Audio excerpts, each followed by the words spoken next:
আসসালামু আলাইকুম everyone, welcome back to my channel and welcome back to a new video. আশা করছি আপনারা সবাই ভালো আছেন। আলহামদুলিল্লাহ আমরাও ভালো আছি। তো আজকে নতুন আরেকটি ভিডিওতে আপনাদের সবাইকে ওয়েলকাম করছি। আশা করছি আমার আজকের ভিডিওটিও আপনাদের ভালো লাগবে। তো আমি মাঝখানে 2-3 দিন কোনো ভিডিও আপনাদের সাথে শেয়ার করতে পারিনি, আসলে একটু অসুস্থ ছিলাম।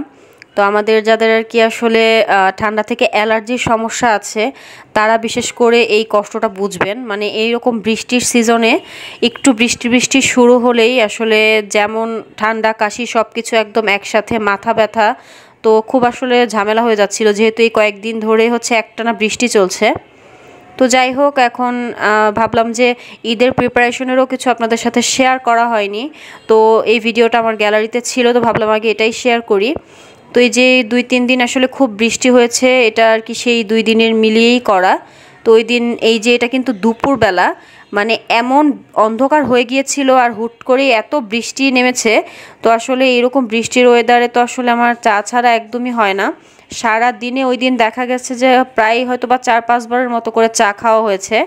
তো বাইরে এসে না আমি এমনি গাছগুলো দেখছিলাম, তখন বেশ ভালোই পরিষ্কার ছিল। তো তখন ভাবলাম যে না ঠিক আছে, যাই একটু চা বানাই।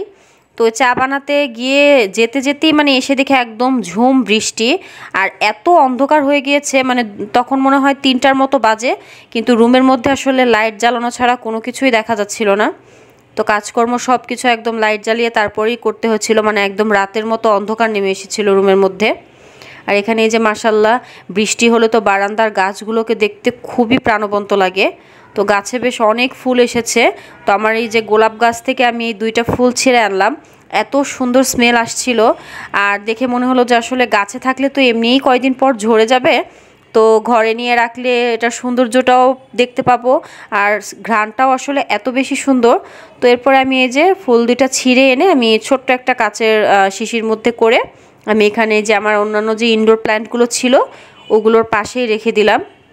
তো ওই দিন দুপুরবেলা আসলে দেখা গেছে আমি তেমন কোনো রান্নাবান্না করিনি, যা ছিল আগের রাত্রে সেটা দিয়েই খাওয়া দাওয়া করা হয়েছিল।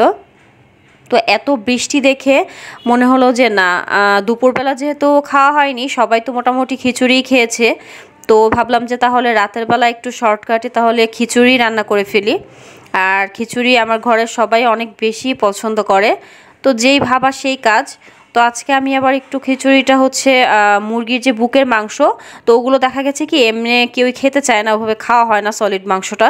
তো এরকম যদি খিচুড়ির মধ্যে ছোট ছোট কিউব করে দিয়ে তারপরে হচ্ছে ভুনা খিচুড়ির মতো করি, তাহলে দেখা গেছে খিচুড়ির সাথে খাওয়াও হয়ে যায়। তো আমি প্রথমে আসলে তাই করেছি যে মাংসটা আমি আগে থেকে কিউব করে কেটে রেখেছিলাম। তো এরপরে ওভাবে রেসিপি শেয়ার করছি না, নর্মালি তো আসলে খিচুড়ি আমরা কম বেশি সবাই রান্না করতে পারি, তো আমি শর্টকাটেই যেভাবে করা যায় এই জন্য হচ্ছে আগে সব ধরনের মশলা, তারপরে হচ্ছে পেঁয়াজ টেয়াজ সব কিছু দিয়ে খুব ভালো করে মাংসটা আগে কষিয়ে নিয়েছি। তারপরে হচ্ছে চাল ডাল ধুয়ে রেখেছিলাম সেটা দিয়ে খুব ভালো করে ভাজা ভাজা করে নিয়েছি। তো এই যে পোলাও বা খিচুড়ির ক্ষেত্রে কিন্তু আসলে দেখা গেছে প্রথমের দিকে যদি চাল ডালটা খুব সুন্দর করে ভাজা হয় তাহলে কিন্তু খিচুড়িটার টেস্টও খুব ভালো হয় আর বেশ ঝরঝরে হয়। তো আমার মেয়ের আবার একটু নরম নরম টাইপের খিচুড়িটাই বেশি পছন্দ করে, তো আজকে আমি খুব একটা ঝরঝরা করিনি, মানে মাংস দিয়ে একটু আঠালো করে একটু নরম নরম করে করেছি। এভাবে করলে ওরা খেতে খুব পছন্দ করে। আর দেখা গেছে যে এখন তো একদম গরম, এই জন্য একটু বেশি মানে নরম মনে হচ্ছে, ঠান্ডা হলে এটা আবার আরেকটু ঝরঝরা হয়ে যাবে। তো যাই হোক, এইদিকে আমার খিচুড়ি রান্না করা শেষ, আর এখন শুধু আমি খিচুড়িটাই করেছি। আর হচ্ছে আমি এক ফাঁকে ডিম ভুনা করে নিয়েছিলাম, আর আমি এর আগের দিন কালো জিরা ভর্তা বানিয়েছিলাম, তারপরে পটল ভাজা, এগুলো কিছু ছিল। তো হুট করে আসলে কেন যেন মনে হলো যে একটু সাজিয়ে গুছিয়ে তারপরে একটা প্ল্যাটারের মতো করে তারপরে আর কি খিচুড়ির প্লেটটা সাজাই। তো আমি আমার হাজব্যান্ডকে বললাম যে মানে আমি খাবার রেডি করছি, তো মনে হলো একটু সাজিয়ে গুছিয়েই দেই। তো এই যে যেই ভাবা সেই কাজ, তেমন কিছুই না, জাস্ট আমি একটু একটা স্যুপের যে গোল বাটিগুলো ওটার মধ্যে খিচুড়িটাকে নিয়ে জাস্ট এরকম করে একটা শেপ করে দিয়েছি। তো এখানে এই যে ভর্তা ছিল, পটল ভাজা ছিল, আর এই যে ডিম ভুনা, তারপরে সালাদ, লেবু, নর্মালি যা থাকে। তো এভাবেই আমি ছোটোখাটো একটা প্ল্যাটারের মতো সাজিয়েছি। আর দেখবেন যে আসলে খাবারের যে কোনো জিনিস খুব সুন্দর করে সাজিয়ে গুছিয়ে পরিবেশন করলে, সেটা যত অল্পই হোক, আর সেটা যদি একটা ডিম ভাজিও হয়, পরিবেশনটা সুন্দর হলে কিন্তু সেটা খাওয়ার আগ্রহটা কিন্তু আরও অনেক বেশি বেড়ে যায়। আর আমার তো বরাবরই এরকম সাজিয়ে গুছিয়ে মানে খাবার পরিবেশন করতে খুবই ভালো লাগে। তো আমি এখানে একটু কোল্ড ড্রিঙ্কসও সার্ভ করে নিচ্ছিলাম। তো এই তো আমার মোটামুটি খিচুড়ির প্ল্যাটার বলা যায় রেডি হয়ে গেছে। তো গরম গরম হচ্ছে এখন আমার হাজব্যান্ডকে খেতে দিব। বাচ্চারাও আজকে খেয়ে নেবে, তো আজকে ওদের বাবার হাতেই খাবে। তো আমি যে এখানে একটু আপনাদের সাথে আবার একটু আর কি ভিডিও নিচ্ছিলাম, দেখাচ্ছিলাম যে আমার কাছে তো বেশ ভালোই লাগছিল, মানে খুব সুন্দর সাজানো গোছানো পরিপাটি একটা প্লেট। তো যাই হোক, এরপরে হচ্ছে ওদেরকে আবার দিয়ে দিলাম। তো এখানে এই যে খিচুড়িটা একদম গরম গরম মানে আমি উঠিয়েই সার্ভ করে দিয়েছি। তো এরকম বৃষ্টির দিনে কিন্তু এরকম গরম গরম খিচুড়ি কিন্তু খেতে বেশ ভালোই লাগে। তো মাশাল্লাহ আমার মেয়েরা, আমার হাজব্যান্ড, ওরা খেয়ে খুবই প্রশংসা করেছিল, মানে খুবই মজা হয়েছিল। তো ওদের খাওয়া দাওয়ার কাজ কমপ্লিট করে দেন আমিও খেয়ে নিয়েছি। তারপরে তো রাত্রে এরকম আর কোনো ভিডিও ক্লিপ নেওয়া হয়নি, এটা তার পরের দিন।